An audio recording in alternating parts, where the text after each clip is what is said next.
பணம்லாம் தர மாட்டேன் நான் செய்வேன். அதாவது 99 நான் முதல்ல தேர்தலுக்கு வந்தேன். அப்ப அந்த ஓட்டுக்கு பணம் கொடுக்குற கலாச்சாரம் கிடையாது. அப்ப 2001 சட்டமன்ற தேர்தல் வந்துச்சு, அப்பயும் கிடையாது.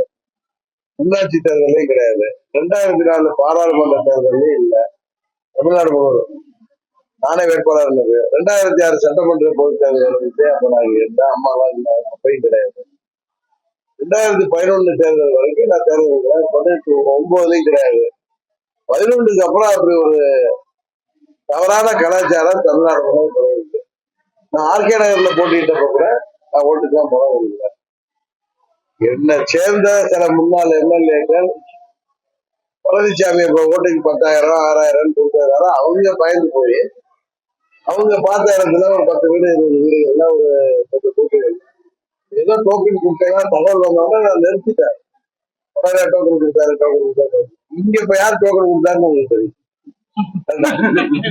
நான் தேனியில நிக்கிறதுனால மாத்திரம் சொல்லல, தேனி மக்களுக்கு என்ன ஏற்கனவே தெரியும் நல்லா. நான் ஒரு 11 ஆண்டு எம்பியா இருந்தப்ப மக்கள் கேட்டதெல்லாம் செஞ்சிருக்கேன். அது எம்பி ஃபண்ட்ல இருந்து சரி, அரசு திட்டங்கள்ல இருந்து சரி, அது போல ஊர் பொது காரியத்துக்கு அரசாங்கத்தை எல்லா கோயிலும் செய்ய முடியாது. நான் அவங்களுக்கு என்னால் முடிஞ்ச அளவு கோயில்களுக்கு உதவி செஞ்சிருக்கேன். அது போல தனிநபர்களுக்கு உதவி செஞ்சிருக்கேன். கட்சி ஜாதி வித்தியாசம் இல்லாம எங்ககிட்ட எங்க வீட்டு பொண்ணு, நான் ஏழ்மையில இருக்கோம், எங்க வீட்டு பொண்ணு கல்யாணம் பண்ணோம், எங்களுக்கு பணம் தேவை இருக்கு, நீங்க உதவி செஞ்சா நல்லா கேட்ட உதவி பண்ணிருக்கேன். அதே மாதிரி உங்களுக்கு தெரியும், ஸ்கூல் படிக்க வைக்கணும்ல, ஏழ்மையில பையனுக்கோ பொண்ணுக்கோ ஃபீஸ் கட்டணும். கல்லூரி நான் சொல்லி காமிக்கல, எதனால நான் பணம் கொடுக்க மாட்டேன்னு சொன்னப்ப நான் சொல்றேன்.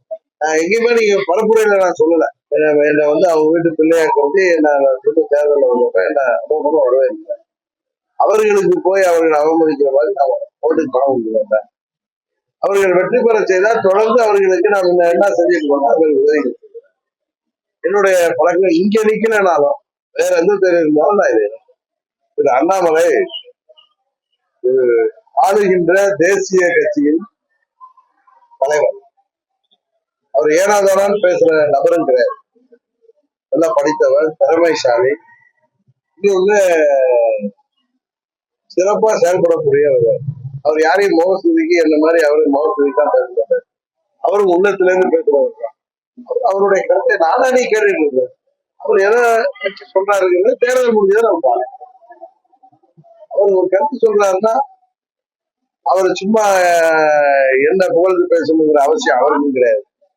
அது மாதிரி கருத்து சொல்ல வேண்டிய அவசியமும் கிடையாது.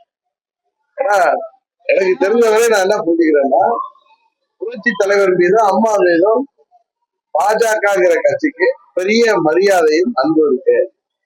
அம்மாவுடைய கட்சி, புரட்சி தலைவர் ஆரம்பித்த கட்சி வீணாகிடக்கூடாது, அது அழிஞ்சு விடக்கூடாது, அது நல்லவர்கள் கையில வரணும் அப்படின்னு அந்த கட்சி நல்லா இருக்குன்னு நினைச்சு அவர் பேசிருக்கேன்.